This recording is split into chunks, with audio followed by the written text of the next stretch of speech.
오늘 말씀으로 우리가 보았던 그 율법서의 하나의 율법의 규례들, 율례들에 대한 그러한 말씀은 마무리되어지게 됩니다. 오늘 보았던 그 출애굽기 23장 1절서부터 19절까지의 말씀은 우리가 십계명으로 본다면 아홉 번째 거짓 증거에 대한 그러한 계명과 또한 네 번째 안식일에 대한 그러한 계명에 대한 말씀이라고 할 수 있습니다. 먼저 우리 1절부터 우리 9절까지의 말씀에서는 거짓 증거하지 말지니라 라는 그 말씀, 아홉 번째 계명에 대한 그러한 설명이 바로 오늘 그 1절부터 9절까지의 말씀입니다. 우리가 이 거짓 증거라고 하는 우리가 보통 그냥 거짓말하지 말라라고 하는 이것이 성도로 하여금 하나님을 섬기지 못하게 하는 아주 큰 올무가 되어지는 게 바로 이 아홉 번째 계명입니다. 거짓 증거하지 말라.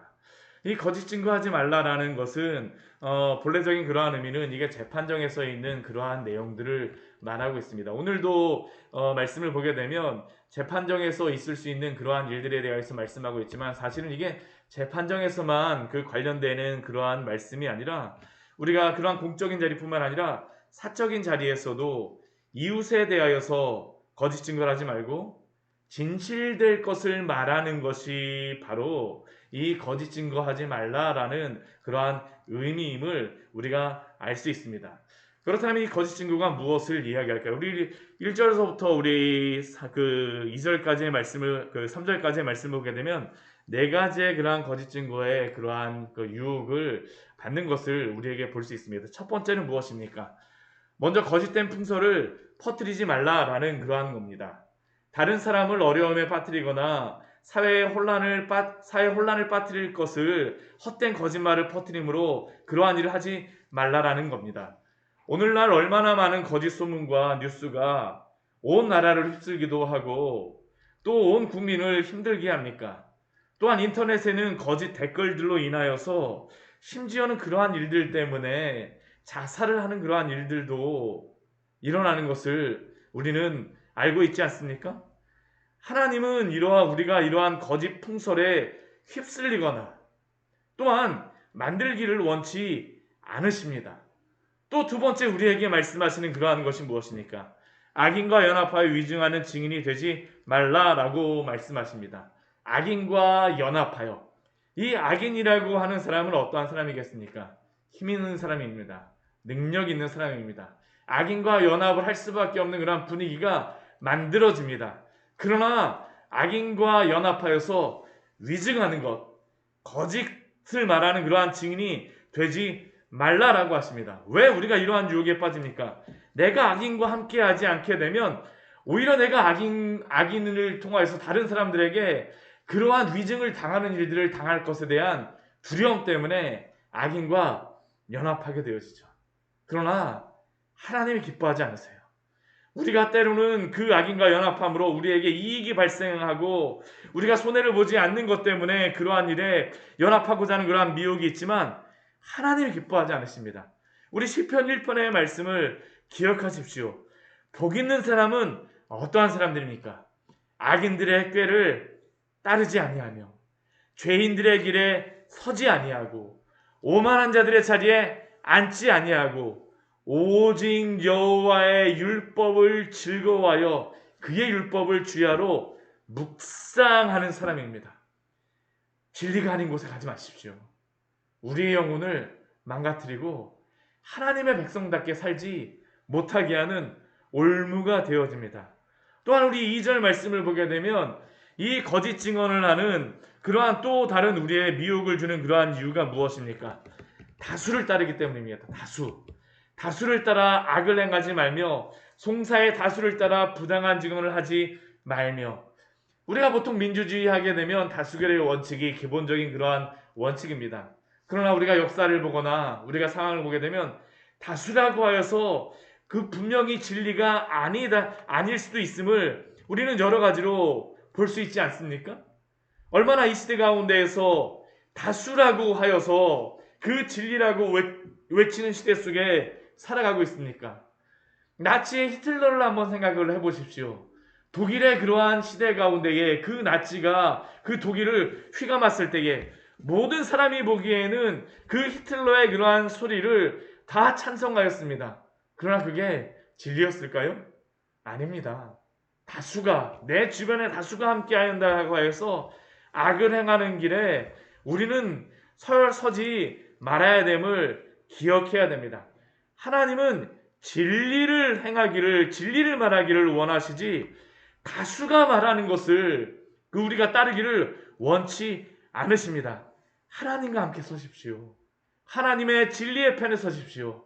하나님의 말씀에 따라 살아가시는 우리 귀한 성도님들 되시기를 축원합니다. 또한 우리 3절 말씀에 보게 되면 또 다른 우리가 그 진리를 따르지 못하는 네 번째 그러한 유혹이 무엇입니까? 가난한 자의 송사라고 해서 편복되이 두둔하지 말라라고 말씀하십니다.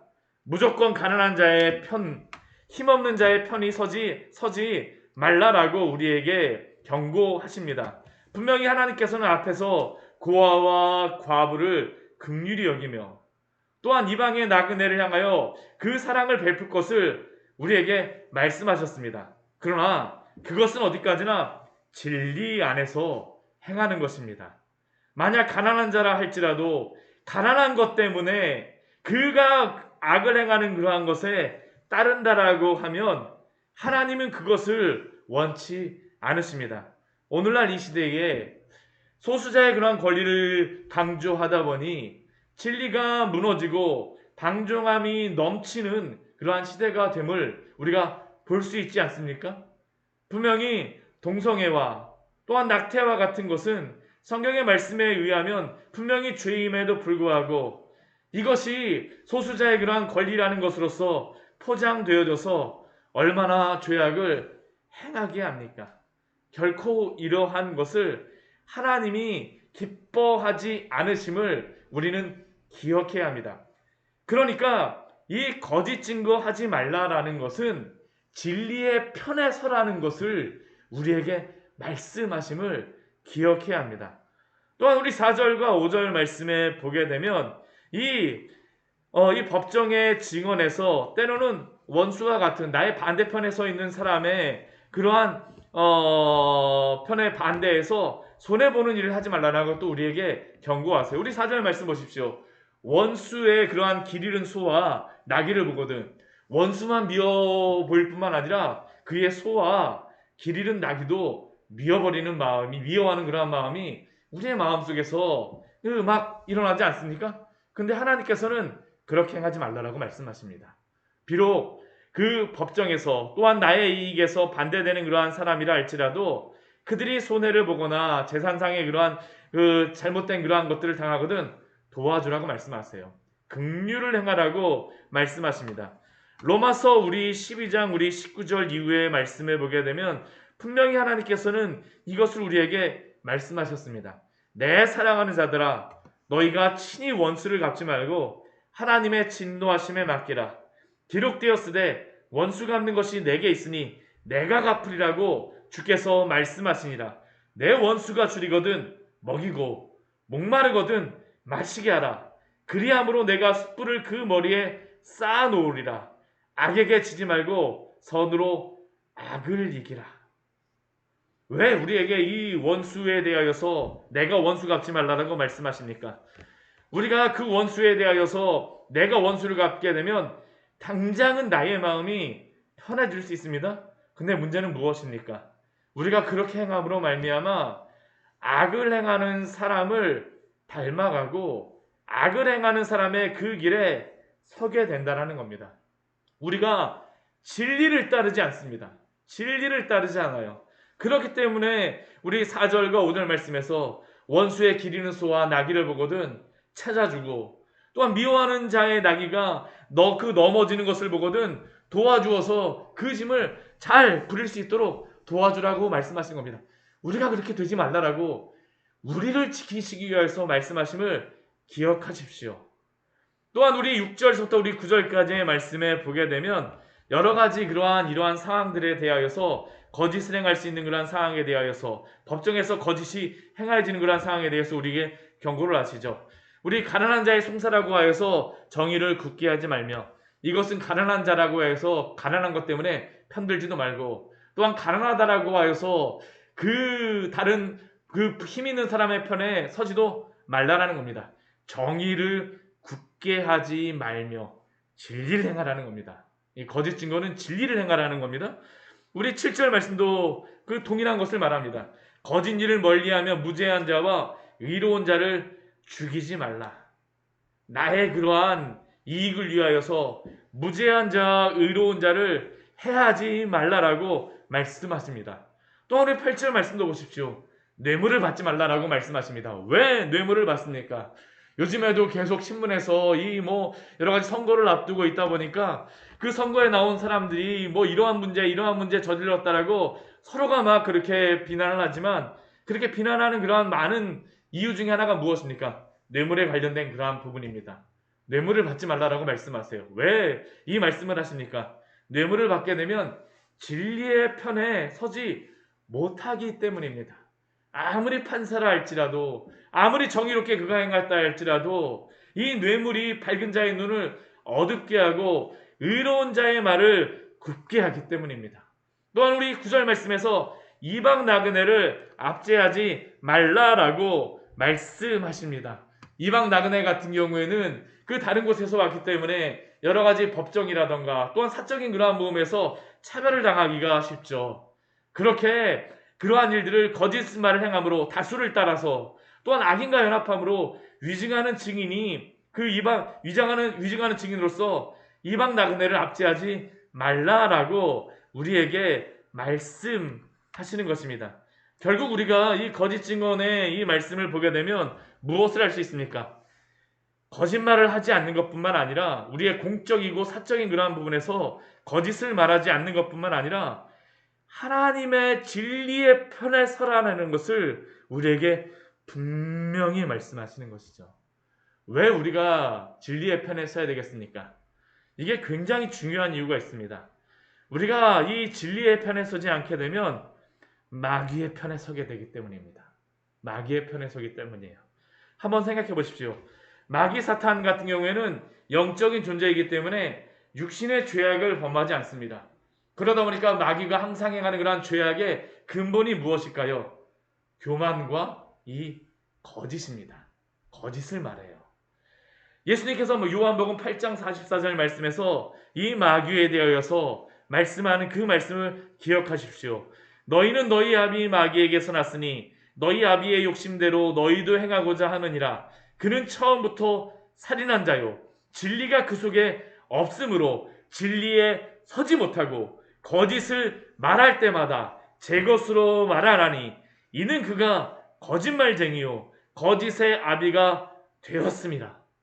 즉 거짓말이라고 하는 것은 바로 하나님의 거룩한 성품과 가장 멀리하는 것이며 사탄과 가장 가까이 있는 것이 바로 이 거짓말임을, 거짓 증거임을 기억하십시오.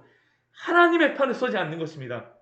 우리가 단순히 거짓말하는 그 입술을 가질 뿐만 아니라 하나님의 편이 아닌 마귀의 편에 서 있음을, 마귀를 거짓의 아비로 삼기 때문에 우리에게 진리를 말하라고 말씀하십니다. 오늘 말씀 너무나 중요한 말씀입니다. 성도가 이것 때문에 넘어집니다. 우리가 진리의 편에 서시는 우리 귀한 성도를 되시기를 축원합니다. 우리 10절에서부터 우리 19절까지의 말씀에서는 안식일에 대한 그러한 말씀입니다. 이 안식일에 대한 말씀을 주실 때에 오늘날 여기에 보게 되면 여러 가지 안식일과 관련된 그러한 날에 대해서 말씀하세요. 첫 번째는 안식년에 대해서 말씀하십니다. 우리 10절과 11절 말씀에 보게 되면 6대 동안은 열심히 일하라고 말씀하시죠. 그러나 7째는 어떻습니까? 갈지 말고 그냥 땅을 묵혀두라고 말씀하세요. 왜 그렇게 하십니까? 가난한 자들이 그 묵혀둔 땅에서 먹을 수 있도록, 또한 들짐승도 먹을 수 있도록 사랑이 그 안에 있는 것입니다. 이 안식이라고 하는 것은 그 밑바탕에 사랑이 있는 것이죠. 또한 포도원과 감람원도 그렇게 하라고 말씀하시고, 또한 우리도 쉴 것을 우리에게 말씀하시는 것이 바로 이 안식년에 대한 겁니다. 또한 우리 12절과 13절 말씀에 보게 되면 안식일에 대해서 말씀하시죠. 엿새 동안에 내 일을 열심히 하고 또 7째 날은 어떻습니까? 쉬라 라고 말씀하십니다. 이 7일이 뭐 여섯째 날은 내 날이고 나머지 일곱째 날은 뭐 하나님의 날이다, 그게 아닙니다. 일곱 날이 다 하나님을 위하여 사는 것입니다. 그러나 일곱째 날 안식일은 특별히 하나님께 지정하신 날이기 때문에 우리가 하나님을 섬기는 일들에 더욱더 애쓰는 것이죠. 우리가 영혼이 영육간에 쉬는 날이 바로 이 안식일의 날입니다. 우리 이 12절 말씀 보면 그래서 소와 나귀도 쉬고 여종의 자식과 나그네도 숨을 돌리는 날이 바로 이 안식일이라고 말씀하세요. 그러나 단순히 쉬는 날만이 아님을 우리는 기억해야 합니다. 13절 말씀 보십시오. 다른 신들의 이름은 부르지 말고 내 입에서 들리게 하지도 말지니라. 또한 내게 이른 모든 일을 삼가 지키라라고 말씀하세요. 하나님을 위하여 살라라고 말씀하시는 겁니다. 우리가 6일 동안 열심히 일해야지만 하루 하나님을 예배하는 날이 얼마나 귀중한가를 우리가 알고, 또한 그 예배를 통하여서 하나님이 우리의 창조주이시며 구원주이심을 고백하는 날이 바로 이 안식일의 날이죠. 또한 우리 14절부터 우리 19절까지의 말씀에서는 이스라엘 백성들에게 주신 세 가지 명절에 대하여서 말씀하십니다. 첫 번째는 무교병의 절기 6월절입니다. 두 번째는 맥추절의 절기, 우리가 보통 오순절이나 칠칠절이라고 말하는 것이고, 세 번째는 우리 수장절, 우리 장막절이라고 초막절이라고 말하는 것이 바로 이 수장절입니다. 이 세 가지의 절기는 모두 다 농사와 관련된 그러한 절기입니다. 우리의 구원과 관련된, 먼저는 우리의 구원과도 관련되어 있지만 농사와 관련되어서 하나님이 주시는 것이죠. 우리 무교병을, 우리 유교절의 절기는 6월절의 그러한 절기는 무엇이 있습니까? 보리의 추수 때입니다. 보리의 추수 때. 예. 우리로 다 따지게 되면 우리 설과 같은 때가 바로 정월대보름쯤이 바로 이 6월절의 그러한 절기인데, 이때 특별히 하나님께서 그 이스라엘 백성들을 구원하신 때가 바로 이 6월절이죠. 또한 맥추절 같은 경우는 무엇입니까?